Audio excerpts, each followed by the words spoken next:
Nabi Muhammad itu tadi juga ya, bagaimana Nabi Muhammad dilukiskan di dalam sebuah lukisan, di dalam puisi tadi ini ya. Saya ingin cerita ada satu cerpen yang saya suka sekali yang ditulis oleh Danarto. Cerpen ini khas ya, bagaimana Danarto menghormati Muhammad dengan cara yang unik, dengan cara yang ya khas keliaran Danarto itu. Jadi cerpen ini bercerita tentang seorang anak yang dibayangkan Danarto hidup sezaman dengan Rasulullah.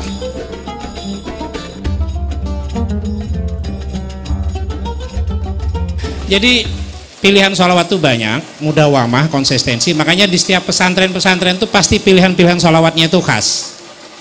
Di pesantren yang dikelola oleh Mas Imam Aziz itu sholawatnya biasanya sebelum sehabis wiridan, salat itu sehabis wiridan, sebelum doa itu tibul qulub ya, tiap malam itu. Tetapi nanti sehabis doanya itu tadi udah tadi maulaya sholli wasallim ala dan seterusnya. Jadi memang itu terus konsisten karena istiqomah ya, mudawamah. Al istiqomatu khairun min alfi karamah. Istiqomah itu lebih baik daripada 1000 kekeramatan. Saya dulu di pesantren juga dihadiahi sholawat oleh guru saya, sederhana, mungkin hanya dibaca setengah menit, tapi tiap hari ya, sehabis sholat subuh dan sebelum maghrib. Allahumma sholli ala sayyidina Muhammadin fil awwalin wa sholli ala sayyidina Muhammadin fil akhirin wa sholli ala sayyidina Muhammadin fin nabiyyin wa sholli ala sayyidina Muhammadin fil mursalin wa sholli ala sayyidina Muhammadin fil mala'il a'la ila yaumiddin. 3 kali sehabis ya, bukan sehabis sholat subuh, pokoknya pagi lah ya, kemudian sore 3 kali. Katanya itu insya Allah selalu senang, selalu bahagia gitu. Doa apapun insya Allah juga diistijabahi gitu ya, dikabulkan, dan biasanya juga aman dari orang yang memusuhi gitu. Nah kan lumayan kan itu kan. Modalnya hanya setengah menit tiap pagi. Ya, tidak banyak haters lah ya. Netizen mencintai netizen ya gitu. Ya, jadi memang sholat banyak, pilih saja yang paling sederhana dulu sampai mungkin yang paling sulit nanti ya, nggak usah loncat yang paling sulit dulu gitu. Nah, Nabi Muhammad itu tadi juga ya, bagaimana Nabi Muhammad dilukiskan di dalam sebuah lukisan, di dalam puisi tadi ini ya. Saya ingin cerita ada satu cerpen yang saya suka sekali yang ditulis oleh Danarto.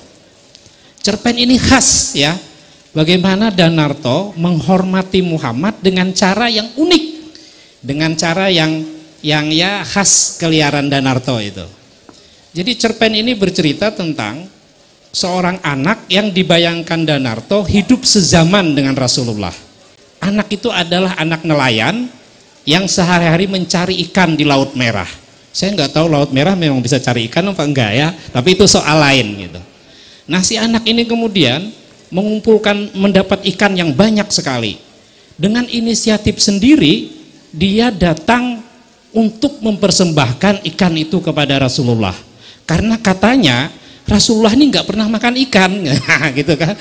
Kalau Anda baca memang karena Arab Saudi itu mungkin agak di ini ya, jauh dari ini, dan memang nggak ada cerita tentang laut dan ikan ya. Kan Nabi ceritanya bagaimana makan roti gitu, makan kurma dan lain-lain, tidak pernah makan ikan. Jadi kata anak nelayan ini, karena Nabi Muhammad itu nggak pernah makan ikan, maka saya ingin menghadiahi beliau ikan yang saya ambil dari Laut Merah.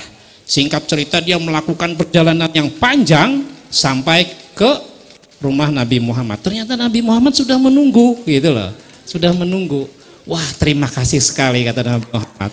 Akhirnya saya makan ikan juga katanya gitu ya. Lalu Nabi Muhammad menghadiahi anak itu 4 ekor kambing. Dia bawa pulang, si bapak ibunya nanya, kamu kemana tadi? Dia cerita, saya ke rumah Kanjeng Nabi Muhammad mempersembahkan ikan, dan Nabi Muhammad senang sekali katanya. Lalu saya dihadiahi kambing ini.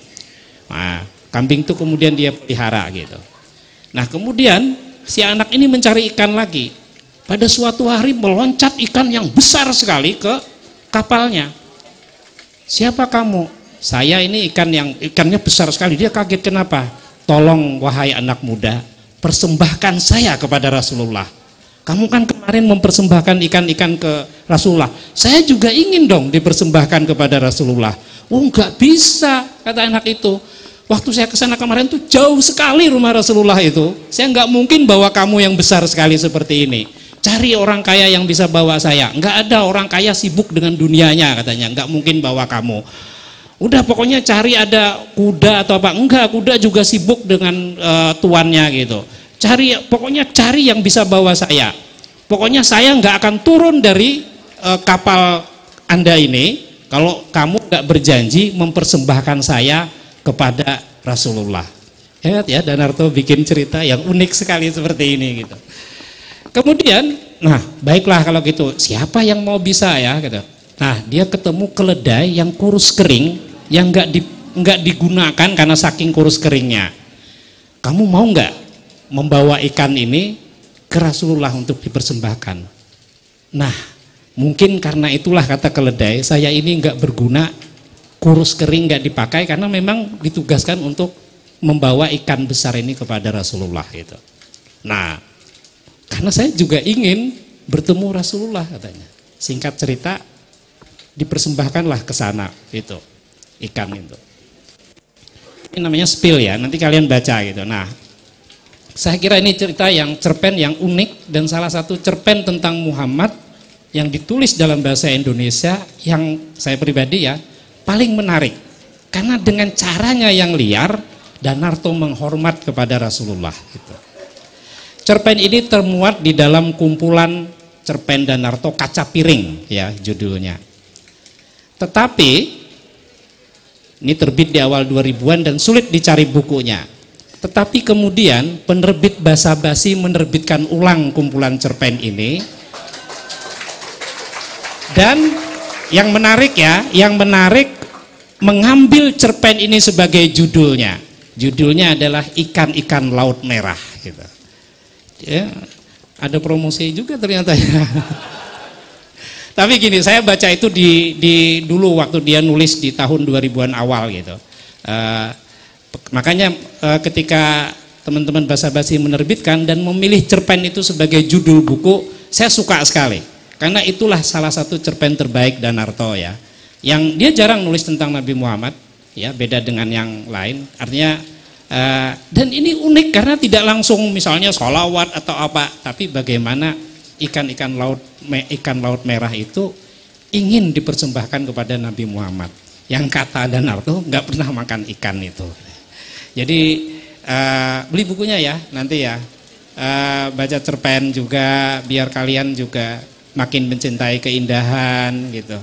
Kalau mampu beli lukisan juga itu. Tapi sebelum mampu beli lukisan ya beli kumpulan cerpen dulu aja lah. Kumpulan cerpen itu harganya 50.000, 70.000. Kalau lukisan itu 700 juta. Jadi pasti belum mampu dulu ya.